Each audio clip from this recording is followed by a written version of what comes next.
1947 کی اس آزادی کی جنگ میں تقریباً 80 لاکھ مسلمانوں نے ہجرت کی، 10 لاکھ جانیں قربان ہوئیں، 10 لاکھ لوگ شہید ہوئے، جن میں مرد، عورتیں اور بچے شامل ہیں۔ عورتوں کی چھاتیاں کاٹی گئیں۔ اپنی عزتیں بچانے کے لیے عورتوں نے کنوؤں میں چھلانگیں لگائیں۔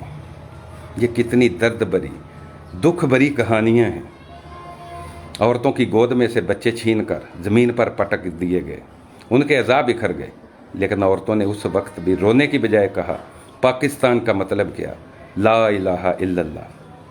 اور آج اس جشن آزادی کو اس طرح سے منایا جاتا ہے جیسے یہ ہمیں پلیٹ میں رکھ کر مل گئی ہو۔ موٹر سائیکلوں کے سلنسر نکال کر ریلیاں نکالی جاتی ہیں، گانے بجائے جاتے ہیں، ڈانس کیے جاتے ہیں، رقص کیے جاتے ہیں۔ تو یہ جشن آزادی منانے کا طریقہ نہیں ہے، یہ تو انسانیت نہیں، حیوانیت ہے۔ آج کا دن ہمارے بزرگوں نے، آباء و اجداد نے جو قربانیاں دی ہیں، ان کو اصالہ ثواب کرنے کا دن ہے۔ مسجدوں میں آئیں، سورہ فاتحہ پڑھیں، نوافل پڑھیں، اللہ کا شکر ادا کریں کہ اللہ تعالیٰ نے ہمیں اتنا پیارا ملک عطا فرمایا ہے۔